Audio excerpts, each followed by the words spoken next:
Okay, so episode 2 of our Elden Ring podcast. So, first episode, we went over the IGN interview, but apparently there's two other interviews, a Famitsu interview and a Russian interview. I'm actually not even sure the name of the Russian publication. We'll get to that in a second.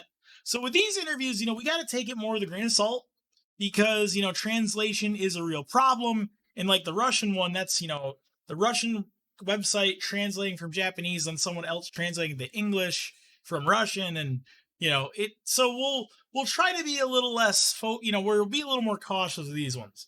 Also, if there's like parts of these interviews where Miyazaki's just reiterating stuff he already said in the IGN one, I'll skip that. You can watch that in the first episode. Let's go. So the release date and support for next-gen consoles finally been announced. We had coronavirus and a lot of social instability. We'll be able to meet the announced release date. Miyazaki says, yes, we've kept everyone waiting for a long time, but we're finally at the stage where we can announce the release date. The entire staff is working at full pace on the final polish and development. So yeah, Miyazaki's saying the same thing he's been saying for a while, that, that everything's been going to plan for them. They've pretty much been saying that coronavirus didn't really affect them that much in their development. This is the first interview since development of Elden Ring was announced in 2019. What do you explain the game concept? Want to go over basic information? What kind of game are you aiming with Elden Ring? We are aiming for, with Elden Ring, in short, a proper evolution to the Dark Souls series. We wanted to bring together all our know-how we have built creating the Dark Souls series in terms of action, level design, and world building, in order to realize this evolution on an even grander scale. In order to do this, we of course had to have even more in-depth world design and story, and we were able to bring in G.R.R. Martin. Honestly, it's an extremely fortuitous and powerful addition. Did you decide on the open world format after George R.R. Martin joined? No, we had a vague idea to do this even before he joined. It would be more correct to say that his joining allowed us further shape the idea going forward, providing us its powerful boost. How did he come to be part of the project? I was already a fan of Martin's novels. Of course, I was a fan of A Song of Ice and Fire, the basis of Game of Thrones. But I was also a fan of Ferv Dream, the two voyaging series. I personally have no idea what this is. The World Card series. One of Firm's executives, Ichi Nakajima, remembered this and approached George R. R. Martin, not expecting him to accept. But it turns out he knew about Dark Souls and agreed to speak with us against all. Wow! Oh, whoa! I didn't know this. George R. R. Martin was aware, and I guess liked Dark. He knew of Dark Souls and was, I don't know if he was. I'm not saying he was a fan, but he knew of it and was, he was what's the word? He was taken to it. He was okay with. That's kind of interesting. I would not have guessed that. George R. R. Martin does not seem like the type of guy to me that would like know about a modern video game. But hey, that's kind of neat. It is kind of something similar that he's involved with, so that's kind of neat. You must have been happy about that. At the time, while there was no talk about any concrete business plans, we had an animated discussion and asked him to join us in creating this game, and he was happy to oblige. See, I did not know this. You said that George R. R. Martin didn't actually create the world design, but wrote the basis for it. He created the foundation for the world design for this game. Would be a correct way to say it. We knew when he joined that he was extremely busy, and we also didn't want this game to follow a strict story. Also, we didn't want to warp George R. R. Martin's vision to fit the necessities of the game. You didn't want to make a traditional RPG following a set storyline. Due to certain circumstances and intentions on our part, we came to ask him to write the mythology to form the foundation of this game taking place in the distant past. So it's fair to say that this wouldn't have been realized without him. Yes, without a doubt, the mythology he wrote was extremely fascinating. There is a mysterious depth, and the character drama is built on top of this complicated family relationship. This is a history in addition to being a mythology, and is also an epic. It provided inspiration we had never had before. So this is pretty interesting. So it sounds like the storytelling of this game is kind of like a hybrid of what they made with Dark Souls and what they made with Sekiro.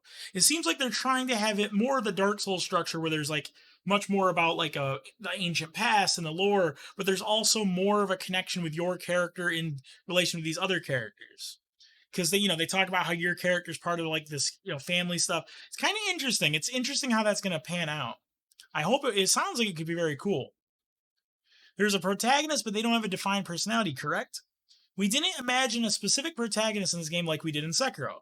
For example, think of it like Dark Souls, and the player can each create their own character freely with their own playstyle.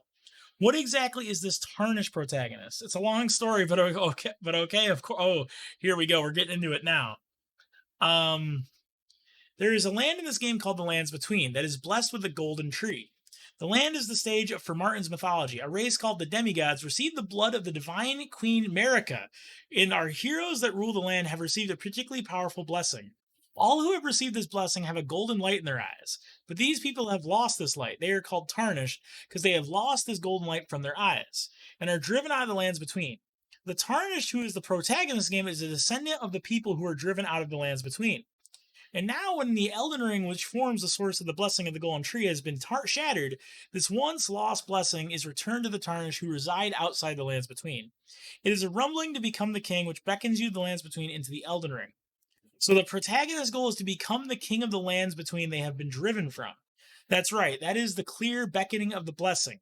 He puts that in quotes, so I'm assuming that's going to be like a phrase that's like actually in the game, or it's a specific thing. The beckoning of the blessing. In the world of this game, this amounts to a revelation from God, but it's not an absolute. Some may follow this beckoning, while some may have their doubts. It's up to the player. So interesting. So is this going to be the first From Software game where there actually is just a flat out God that's like, it's not ambiguous? Because it's interesting for him to just say that. Because like in Demon Souls, some people think the old one is God, but that's not actually true. There is a God in Demon Souls, but we don't really know who that person is. And in Dark Souls, there are gods, but they found the flame, so it's not like they're gods, but it's not like 100% literal. It's kind of like, it's kind of more of a demigod thing. In Bloodborne, there's aliens which are perceived as gods, but again, are they really? So this is very different, but interesting. So I guess in Elden Ring, there is a literal God, it sounds like. But again, I'm assuming we'll never, we'll never actually, we won't interact with them, I'm assuming. Very interesting, though. Let's see, where was I? Moving away from the world design side of things, this beckoning acts as an initial guide for the player. We wanted to have this beckoning to act as a simple guide so the player doesn't feel lost with no clue where to go in this immense world. Wait, so is this actually a game mechanic? The way he's talking about this, it sounds like a game mechanic.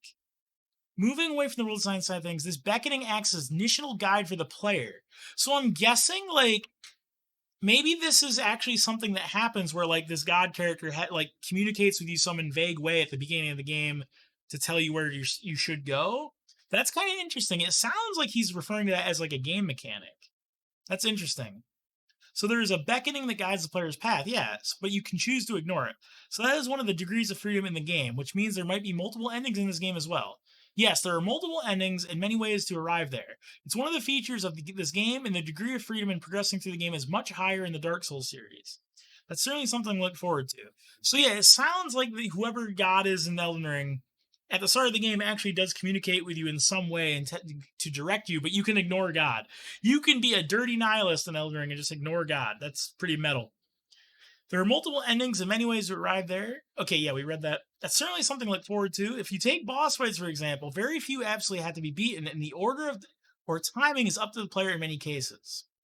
So it's interesting that he stresses that very few absolutely have to be beaten. That's very interesting. So I'm wondering, when he says very few, how few are we talking? Let's continue. That's kind of interesting. Honestly, I don't know how I feel about that. So the story leading up to the ending is made up of fragments pieced together by the player like in Dark Souls? Right, our essential approach to storytelling hasn't changed. At least that's only according to our standards. The basic part of the story are easier to understand than before. Furthermore, the story woven together from these fragments is larger and more layered than ever before. So did you oversee the game text yourself? There's a huge amount which makes it difficult, but I try to review everything as a rule, with a large portion being directly written by me. Earlier you said you were aiming for a proper evolution of Dark Souls, so why isn't this Dark Souls 4 but a brand new IP? Okay, here we go, now we're getting into it. Why is this not Dark Souls 4? Why is it a new IP? This is what everybody wants to know. When we had George R. R. Martin come in on the project, we wanted to avoid the limitations that the world of Dark Souls would impose. And besides that, it would allow us more freedom of imagination. We aren't slavishly tied to the Dark Souls style. On the contrary, we tried to avoid it being too much like Dark Souls, while applying our know-how to create a new dark fantasy. So according to Miyazaki, it sounds like he seems to be implying that it's a lot less Dark Souls than similar to Dark Souls. So the open field system created for this game, would you say it's different than open world? It depends on your definition of open world. The open field in this game First serves to expand the scale of the story, increasing immersion. There's a great unknown and the threat in this world, and there is this thrill of feeling your way through the world, intended to bring the joy of discovery and travel. I think this is one of the joys that the old classic RPGs had, and we want to aim for that in this game. See, this is where I'm still not really sure, because the way these things are phrased, I still don't quite understand it. Because again, the way he's saying, like, the open field in this game. So again, I'm assuming like there's parts of the game that aren't open world, because I don't know. It still seems like he's referring to open world as a specific part of the game, like the open field in the game. I'm not. I don't know. I don't know if this is just like some translation stuff or just the way he's referring to it. I want to ask about the gameplay. What kind of game system exists for character customization to deepen the role playing? It basically continues from the Dark Souls series. Customizing character appearance, weapons, armors, magic can all be chosen freely, raising stats to strengthen your character, etc. One of the features of this is the wealth of weapon arts we introduced in Dark Souls 3. Most of the skills in the game are not tied to a weapon, so you can try out various combinations of weapons and skills freely. Okay, so this is where things get tricky. Because according to this interview, he seems to be saying some weapons are linked to skills. Because he says most of the skills in the game are not tied to a weapon. That kind of contradicts what was said in the IGN interview. So again, this could be translation interview, I'm not sure. But according to this, it does imply that some skills are linked to weapons. Again, the nuances of this, I guess we'll have to find out when the game comes out. So weapon and skill combinations are an important decision of the player. Can you assign multiple skills to a weapon? Ooh, multiple skills to a weapon. You can assign only one skill per weapon. However, you can swap these freely.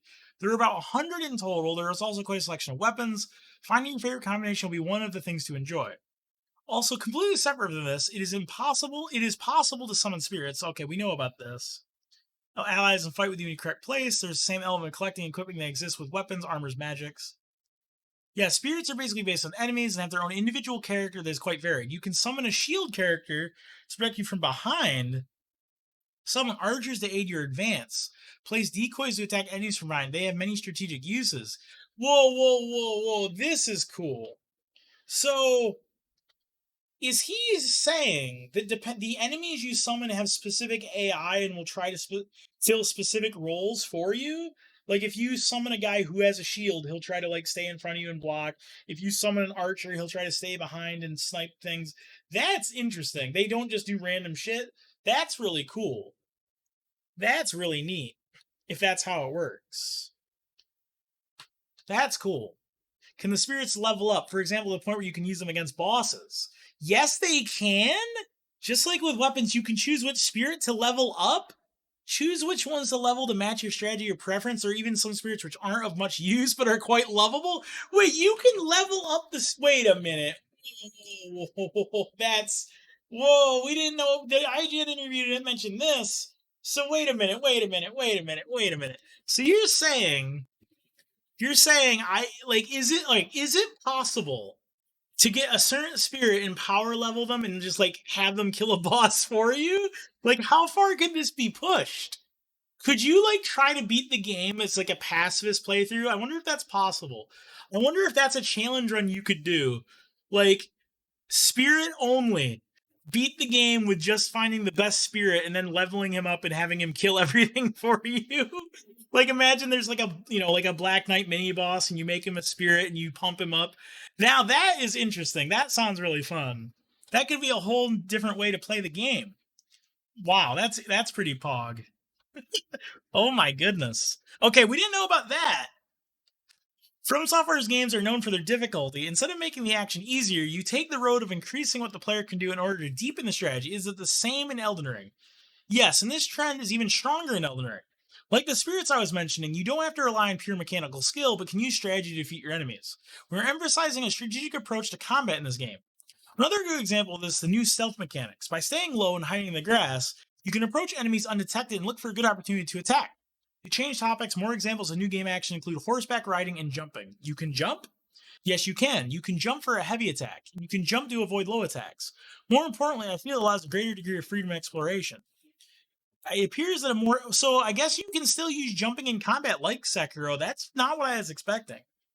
Because he specifically mentions jumping to avoiding low attacks. So here's what I'm not sure about. Because in Sekiro, jumping lows is like a specific game mechanic. I wonder if he means like you can jump over low attacks just because that's how hitboxes work, or if it's actually a specified mechanic. I'm going to assume that in Elden Ring, it's not a specified mechanic, and it's something you can do, but probably not something that, like, is that intended? Yeah, maybe it's more of a PvP thing. I guess we'll have to find out. It sounds like it's probably more of something to explore on your own. It's kind of interesting, though. Let's see here. It appears that a more active fighting style is possible. Are finger-biting tense battles still alive and well? Yes, they're still alive and well. Don't worry about that. In addition to what I already mentioned, there is one in which is kind of a counterattack after pairing with a shield. You will have a wide variety of... Wait a minute. Ooh, that sounds nice. You have a wide variety of choices to engage in strategic and vigorous battles. Interesting. So is there a special counterattack you can only do after... So maybe it sounds like he's not referring to riposte here. Because, in Dark Souls, you parry and riposte. This actually could be way better. Because the problem with parrying and riposte in Dark Souls is that some enemies can be riposte, which means they take a billion damage, and it's way too easy. And some enemies you just can't riposte because they're too strong or too big, or they just can't be. If they change that whole system to where, like, after parry you would just have a special attack that isn't necessarily riposte, then maybe parrying could be more universal and still good without being overpowered. That's what it sounds like. It sounds like you don't have a riposte, but you have some specific counterattack move. Maybe it's depends on the weapon. Maybe it's just really strong. Maybe it staggers. That's kind of interesting. With more choice, sounds like boss fights are going to be very engaging. Boss fights are a special experience, one of the high points of the game. At the same time, we hope to minimize instances of being unable to advance. Man, he's reiterating this.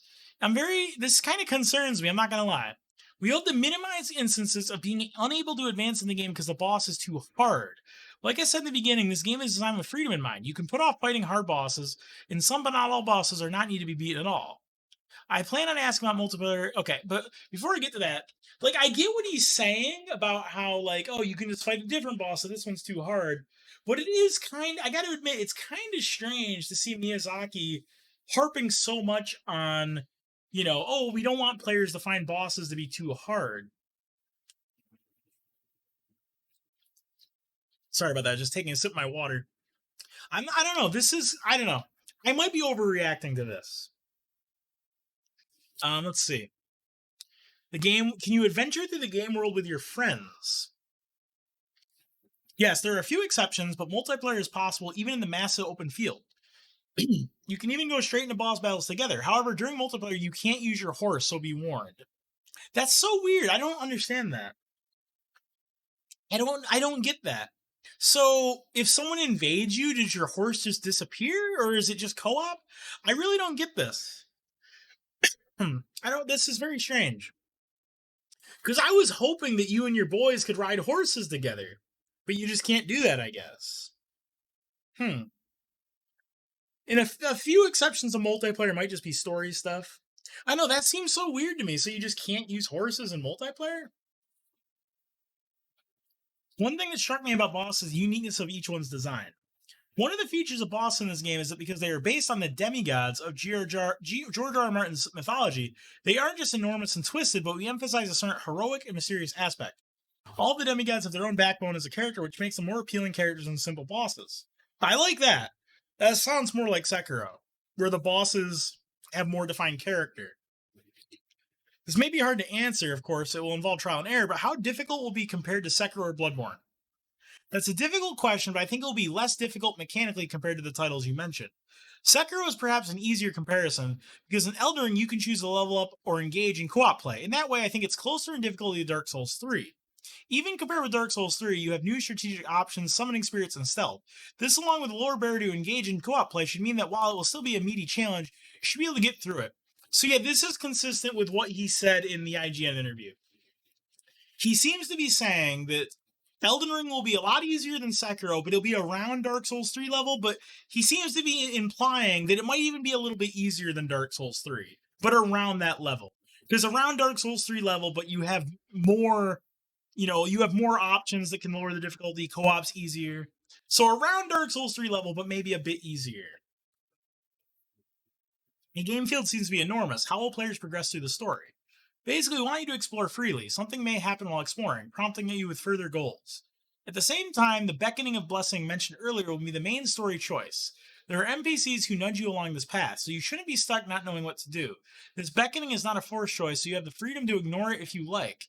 So yeah, it really seems like God is constantly talking to you in this game, and you can just do what he says or ignore it. I wonder if there's a plot twist there. Wouldn't that be kind of interesting? It seems like that's something From Software do. You just keep doing just keep doing what the beckoning tells you to do, and you get tricked or something. There will be dungeons and other special areas off the beaten path. Yes, dungeons and NPCs as well. About the dungeons, besides the large scale legacy areas that make up the large beats of the story, will there be places? It seems like I was worried about this. So there's a thing in Elden Ring called legacy areas, and why they call them that is because they are Dark Souls areas. And according to the interviewer, the legacy areas, which are basically Dark Souls levels, make up the large beats of the story, which basically is the mandatory content. So that's something I'm kind of concerned about. I really hope it's not a situation where like almost all of the mandatory content is like linear Dark Souls levels. I really feel like that would defeat the purpose of an open world game. I don't know. Hopefully this is not the way I'm picturing it, because I wouldn't like the sound of that. Besides the extremely thought out vertical legacy dungeons that you mentioned, there are many small, medium scale dungeon areas, forts, catacombs, caves, mining, and tunnels. We were planning to have many NPCs, but currently there is no towns or villages where they reside. There are places that were once villages, but are now abandoned and prowling place of dangerous enemies. This is because we decided to put our development resources into what we do best. So these legacy dungeons are like previous entries with a vertical and complex structure. Yes, imagine the areas of the Dark Souls series, only this time the scale is larger and there may be new places you can reach by jumping, which should make exploration even more enjoyable. Make me worried about fall damage. We've adjusted fall damage to make the game less stressful, considering that the freedom allowed by jumping is an important part of the game. We made it so enemy attacks won't cause you to fall unfairly, and have also adjusted the fall damage down. So it seems like they're continuing the trend of Sekiro, where they don't want instant death pits to be like a main thing anymore, which I think is fine. How many legacy areas will be there? There'll be 6, what we would call legacy areas. So yeah, it sounds like those 6 other regions are Dark Souls levels based on this. I don't know. I don't know how I feel. I don't like the sound of that. All right, the last part of the Famitsu interview. Can you reach the ends of the game map from the start of the game? No, there are some barriers. That is to say, you must overcome some areas to reach further areas in the map. Man, I really don't like that. Man. So not only are there 6 legacy areas, which are Dark Souls levels, but the open world just blocks you from going places? Why? Man, that sounds so lame. I don't want to be a buzzkill on Elden Ring, but I don't like the sound of that at all. Like, if the area is too hard, just kill me and I'll go somewhere else. Man, that's no fun. Speedrunners are going to have a field day. Yes, it's not that we have speedrunners in mind, but personally I enjoy watching them, and I hope people will enjoy doing them. Say, confirm chat, Miyazaki watches speedrunners. The field is clearly much more larger than previous entries, will be a world map. Yes, there is what you would call a world map for the open field areas. You can set a waypoint, travel to uncharted areas, and enjoy revealing the map. On the other hand, as in the Dark Souls series, there is no map in the big dungeon areas. We want you to enjoy figuring out the layout through exploration and have a great feeling when you finally do. Seems like the Spirit Horse will be useful for this. Travel on horseback will be limited to the open field, but I think it really feels nice. You can use your jumps to quickly jump over small differences in elevation or leap down dangerous cliffs. In certain places, you can perform a large jump, making exploration dynamic and vertical. So yeah, it definitely sounds like the legacy areas are very much like Dark Souls areas. That's why you can't even use the horse in those areas. Travel on horseback, no, we already read that. Can items be crafted anywhere? Yes, various usable or consumable items can be crafted from items you find while exploring. You can replenish resources and craft items as needed. However, HP recovery is a special case in Elden Ring as well as in previous titles. So it sounds like what he's saying is you can't craft healing items, which I think is a good idea. I don't know, I don't like the sound of this crafting system, honestly. Is there a concept of passage of time and dynamic weather? Yes, those are elements that change in real time. This also has an effect on the game. For example, at night, visibility decreases for both you and the enemy. That's cool. Bringing new strategic aspects to approaching enemies. There are certain trails that are more visible at night and terrifying enemies that only appear at night. Okay, that's kind of cool. That's interesting. So at nighttime, you're stealthier, but there's more dangerous enemies at night. That reminds me of Zelda. That's like old school Zelda games. That's kind of cool. Trails here appears the left those left by animals, monsters, not some kind of pathways. Oh, interesting. So you can like track at it certain enemies? Interesting. Without a doubt, our aim from the start was a grandness of scale. Suffice to say that this is our biggest game yet. Rather, we are now working hard making adjustments to make sure this doesn't become cumbersome. We want this to be something enjoyable for the player. The biggest game From Software has ever created. What do you expect the playtime to be? I hate questions like this. If you don't stray from the main story very often, we're looking at around 30 hours. But to be honest, I can't say for sure. We're aiming for a much larger and deeper experience where players go beyond that kind of playstyle. So it sounds like what he's saying is you can beat the game in 30 hours, but they're hoping the game encourages you to have a very long playthrough by like getting engrossed into the game, which is cool.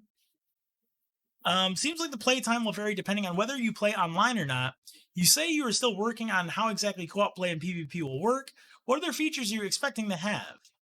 In regards to asynchronous interactions like phantoms, bloodstains, and messages, users will be able to create their own groups. You'll be able to share these asynchronous elements while playing, and by setting groups, those belonging to your group will be prioritized and will have different appearances. What the heck? Interesting. That's interesting. I don't know what that means exactly. You will be going a step further than the sort of loose connection in previous titles. Phantom's bloodstained messages were always left behind by some nameless player out of the masses, but by using groups, this information will sort of belong to the players you know, or by knowing that it will be used by those players, there may be some new meaning or emotion attached to it, or that's our aim. Wait a second, I don't know about this. Simple signals will be accepted that it will lead to new ways to play. Wait, what? Based on passwords, users can set their own passwords for these asynchronous elements, so that only people that know the password become group members. There is no limit on the size of groups, and it's up to you how to share the passwords, so there could be a bunch of new ways to have fun. Interesting. So, like, there could be like a Twitch password where like everyone on Twitch has a certain code and share their stuff. So, like, it's kind of like creating your own private server kind of thing. That's really interesting. I don't know. I feel like that might not work out, or like, because I feel like if you're just a random person who doesn't really know about this, it would backfire. I don't know. I don't know what to think about this. It could be really cool, but it also could be kind of, it could just not work. I don't know. Hopefully, this kind of system leads to a new segment of fans. Yes, it's fun to play with someone else, so we hope to slightly lower the barrier to this. With a game like this, people tend to brace themselves for a struggle, but we want them to know there are many reliable people online ready to help them through the struggle. Of course. By lowering the barriers to start playing with these allies, we hope to gain many new users. Very interesting. Hold on, I'm going to take a sip of my water. We hope it'll be a game you can recommend to people with interest in the world building, story, and characters. Are still somehow hesitant to jump in.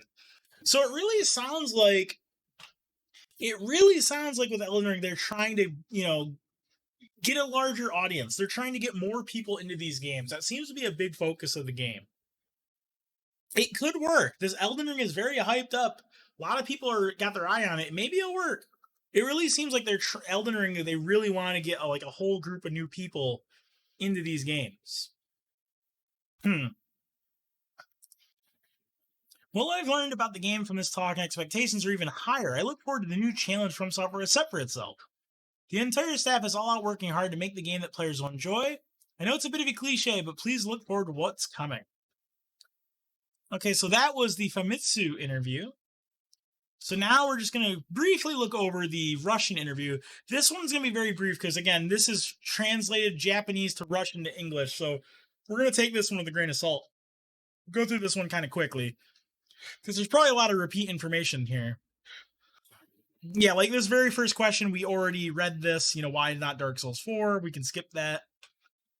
The story stuff, we already know that. Can we take decisions that will affect the plot? Yes, the game will have multiple endings that depend on your decision. The NPCs you meet will affect your understanding of the world and reveal how they themselves view it. Your path will be decided what hints you will receive and how you will treat them. These characters are an important part of Elden Ring. All right, we know about horses, I think. Yep. Here he mentions that the main use of horses is to run from enemies or just for traversal, he does kind of say that combat is not the big focus of horses here, which is interesting. You'd think it would be more focused on that, but I guess not. Yeah, the horse is mostly intended for riding. About multiplayer, Dark Souls could let you summon other players or NPCs to help you fight bosses. Will co-op now work in the open world? Phantom summoning won't work everywhere, but it won't be restricted solely to bosses. You could explore the open world together. You can also use offline helpers in the form of enemies you have defeated. They aren't available in all locations, but another part of the character customization. You can select allies like spells or items so they become part of your build. Okay, I think we already know about this. Summon signs. Yep, Elden Ring has PvP. We already knew that. Covenants. Okay, yeah, I went over this before, and I have no idea what any of this means. The guy asked about covenants, because Dark Souls had covenants, and he says Elden Ring is similar in this regard to Demon Souls. There are minimum requirements to multiplayer. You only need to leave your sign. There are covenant-type features in the game, but ones that are linked to multiplayer are just making it more spicy. They add new facets like role-playing, but they won't be the necessary requirement for multiplayer. This I don't understand at all, because Demon Souls doesn't have covenants. And the system he's describing sounds a lot like Dark Souls 3. So again, this is probably bad translation. We probably shouldn't use this. Honestly, this interview, we probably shouldn't go over too much because, again, it's a Russian interview where they were translating from Japanese to Russian and someone translated that Russian to English. So it's probably very messy. Service transition between points of importance like Shadow Colossus. Neither of those. Yeah, okay, this is a bad question. This is a kind of a dumb question. This interviewer sounds like Breath of the Wild. Yeah, okay, forget the Russian interview. Okay, so I'm gonna ask my chat real quick. Do you guys have any questions or what do you guys think? I think that's where I think we went over everything we need to go over in these two new interviews. What do you guys think?